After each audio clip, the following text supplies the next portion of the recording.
G'day everyone, Raid0AU, and welcome to another episode of Empyrion Galactic Survival in Alpha 3. This is episode 28, and having to do a bit of post-commentary here, because kind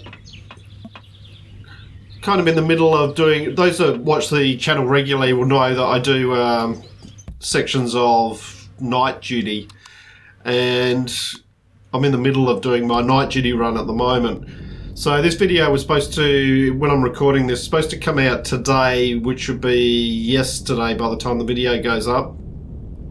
But actually recorded the video yesterday while I'm recording it.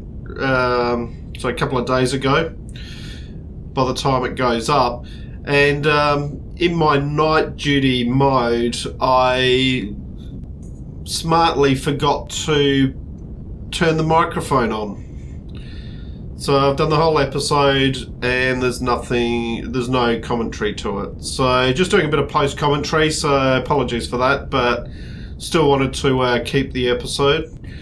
So still working on the capital vessel. Done a bit of work off camera. I'm just coming into it now. You'll see there that I've basically completed the two discs which make up the middle, and started work on the lower hull. Got the majority of the lower hull done, but just left a gap there because I need to do some things. Reason being, if you notice there on the lower hull, the problem with it at the moment, and this is deliberate, is there's no way of accessing that bottom door, the hangar door. But as I said, that's deliberate. I've done that because I want to make sure the shaping's right around the door. So I wanted to get it even, and it's sometimes easier just to do it like this and then knock it out. So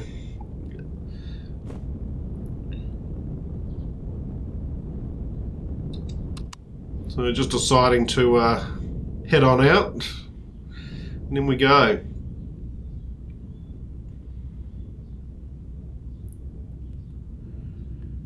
Right, so you can see we're upside down there, which is, I just find it easier to work like that when I'm working on the underside.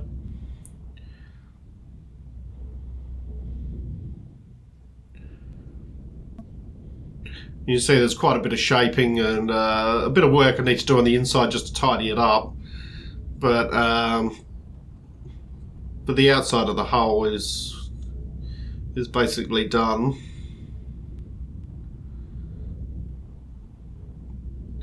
Had a little bit of trouble getting the shape right for the particularly these wedge pieces in the four corners. It took me quite a bit of time to just get that to the point where I was okay with it. Wouldn't say I'm overly happy with it. It would be nice to get a completely smooth wedge section, but I wasn't able to come up with that. So, but I think what's there will look okay. So just filling in this section here, just so we can then work on where the door is. Sometimes hard to get these things to line up. They have a mind of their own at times.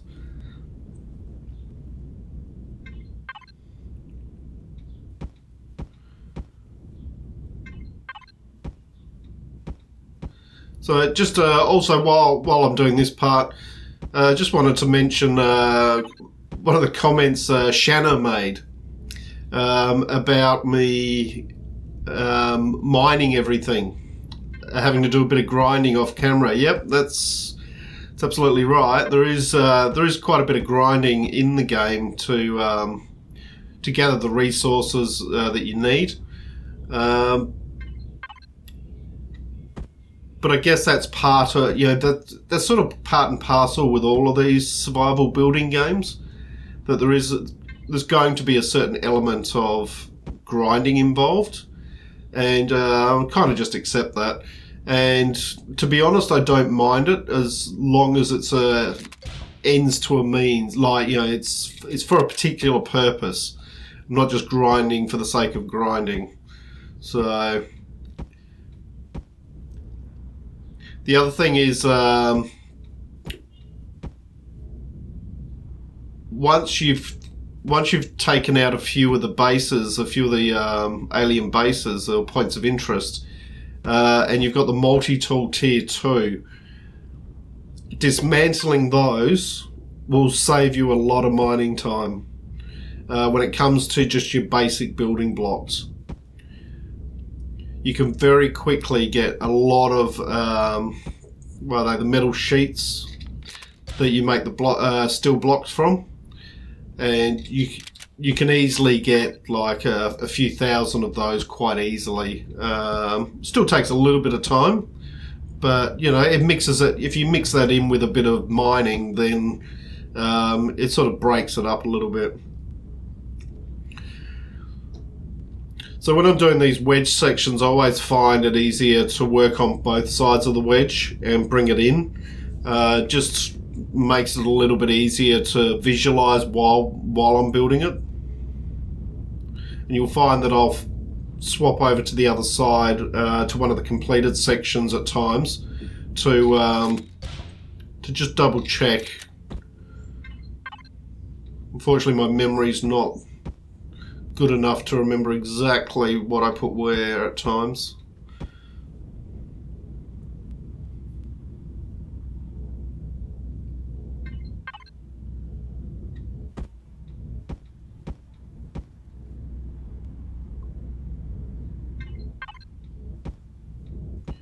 The other thing that Shanna mentioned in her comment was also that she thought that I might be, you know, dropping into... Originally she thought I might be dropping into creative between videos. Excuse me. Rather than doing everything in survival mode. That's not the case. Just here on the video, basically, I turned my jetpack off thinking, oh yeah, I'll turn my jetpack off, we've got the gravity generator, but of course I'm upside down. So when I turn that off, I just start floating away in space. So we have to make sure we come inside and then turn it off. There we go. But yeah, that's not the case. I don't drop into creative. And that's deliberate on my part. It is something I could do.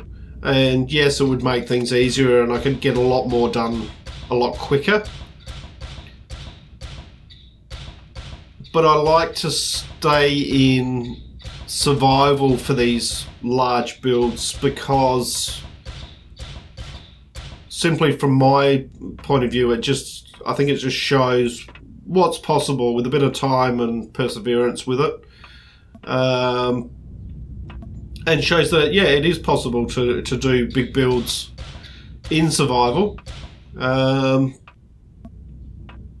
It just takes a bit longer, obviously, because you don't have instant access to the blocks. It also means that basically when I'm putting these blocks down, I've actually gone out and earned them, I suppose, is a way to me to think about it. That I've done the work to get the resources to make that particular block. So it might sound like a small thing, might sound like a silly thing to some people, but it's one way that I find of keeping a small sense of achievement in some of these sandbox games, where often you're making your own goals, you're setting your own goals, and that's how you keep it interesting to yourself. So yeah, just wanted to bring that up. So just breaking out the side of the hull here that I put in now that we've got the shaping on each of those sides.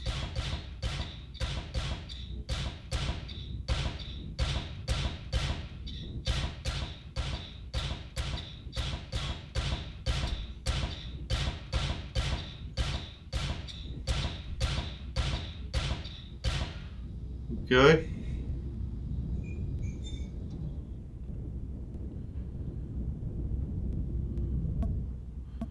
Yep. Yep, that looks okay. Then we just put a wall in here.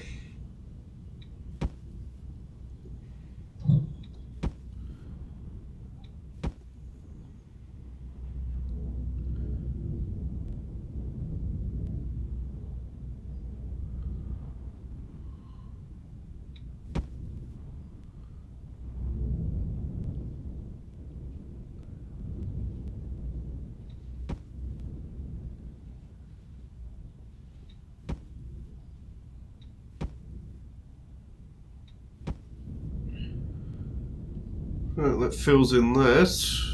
Then we just come outside, have a look at it from the outside. Yep, that looks okay.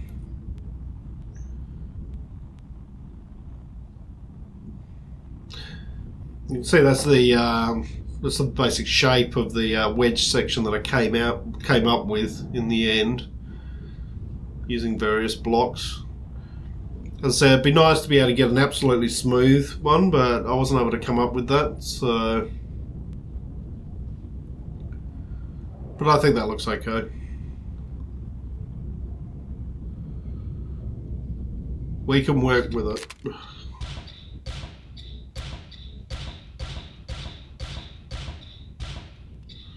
I just want to break these ones out.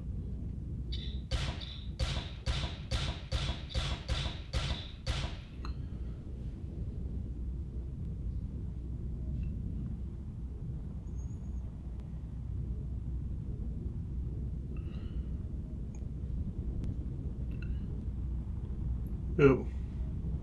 So just going and having a look and just getting a feel for how it looks. Then these pillars in here can start to come out. We don't need those anymore. They were just a guide. So that clears out some of the area. Gives us a better idea in the middle.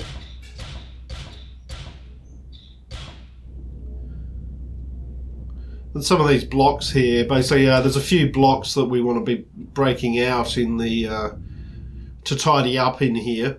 One, it gives us a little bit more room in here, although we don't need a huge amount of room in this area. Just have a look there, because there's a little bit of light there you'll see in the corner. So we don't need a huge amount of room in here, because it is only the hangar for the hovercraft, basically. But you don't really want more blocks than you need. You know, the odd extra block here and there is not going to make a huge amount of difference. But on these big builds, if you've got a lot of extra blocks, each block adds mass, and that's going to affect acceleration, speed, turning, all of those sort of things. I mean, not that I'm expecting this to be a speedy craft at all, it's not going to be. Just decide that we do actually need those blocks in there. Just be concerned about that light showing through the corner there.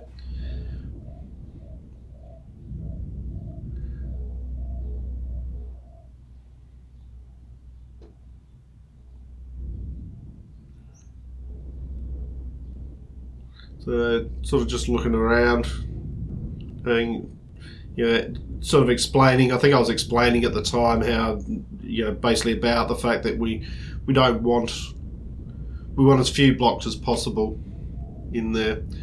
So now we flip ourselves back upside down and look at finishing off this wedge. So this is where I flip over to this side and go, what was it that I put there? That's right.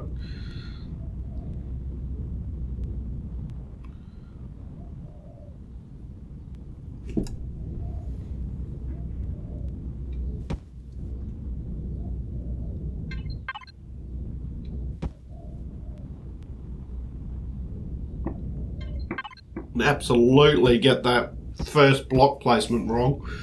That ain't right. Haven't noticed it yet, but I will notice it.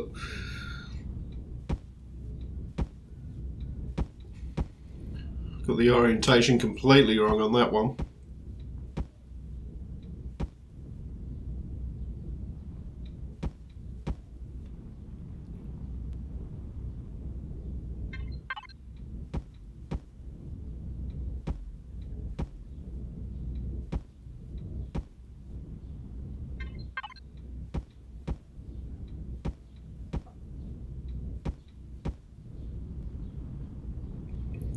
and then we want to bring it in from this side as well.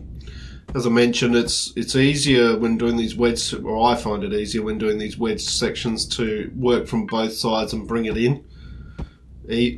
Try and bring it in evenly on each side. Just find it a lot easier to get a sense of where we're going with it.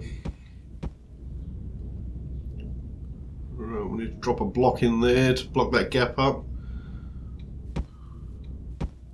Still haven't noticed that I've placed that block completely wrong at the top there.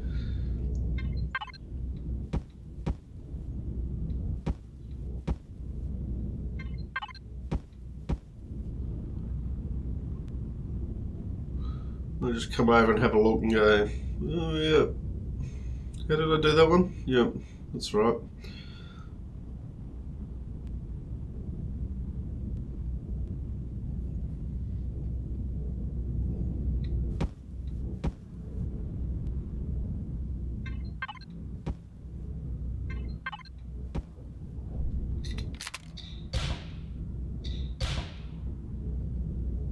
Because when I put this block in, this corner piece in, I go, hang on, that's not orientated right. There we go. No, still haven't noticed. Ah, you're an idiot, right? Right, then we start bringing the no, that's not in the right spot.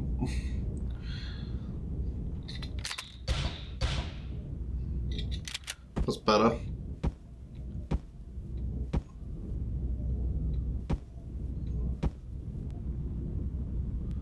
We'll come over again, go, yep, how do we do this?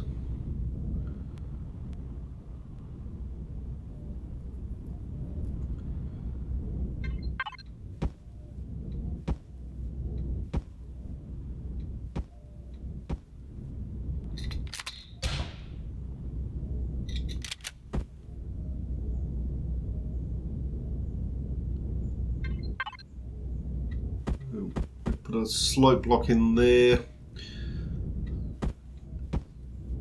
and then back to these other blocks, the cut corners.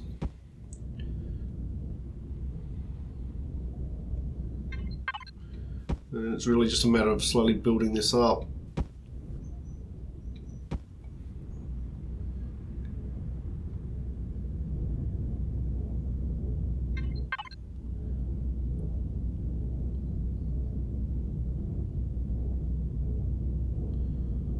Trying to remember myself how I didn't. Well, how did I do this? Is that right?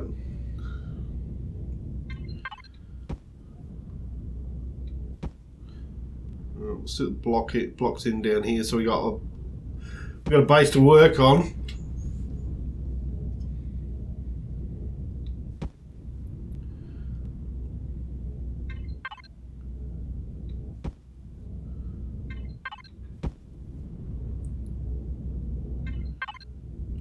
That's not quite right. Something about that block there that's not right. So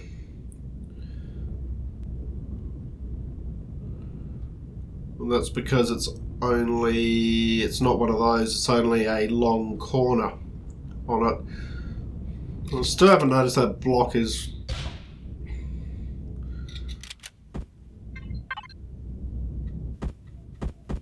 there we go.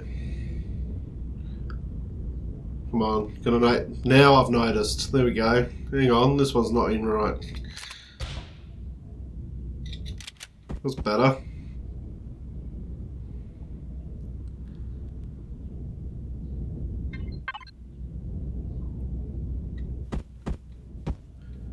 Then we just use the corner ones, fill this in.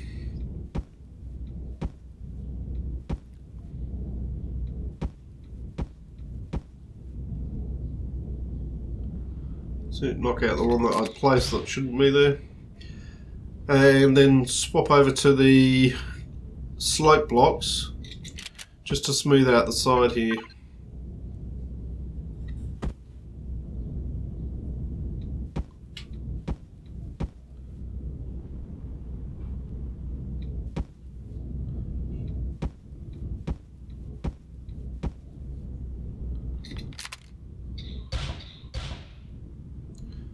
Here we go. So effectively, that's the lower hull completed. That's the main structure of it anyway.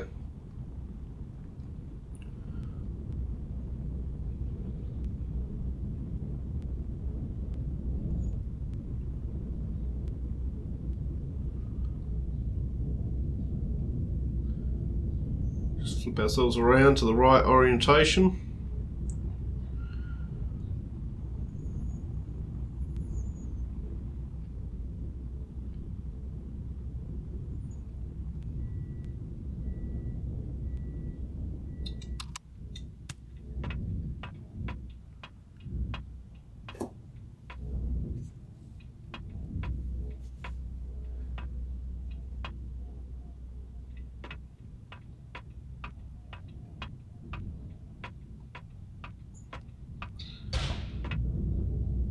And then, as I've mentioned before, it's really just a matter of going through and tidying up on the inside here, and we'll just knocking out the blocks that we don't need, just to save on mass. It'll help us in the long run. So we basically go through and do a whole lot of those.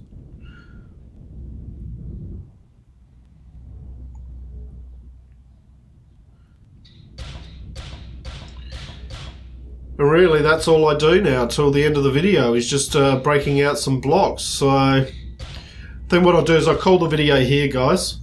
And, well, that's always a danger when you're taking out the blocks. You've got to be careful of not breaking a hole in it. But it's always a possibility, nothing that can't be fixed. But yeah, so I think I'll call the video here.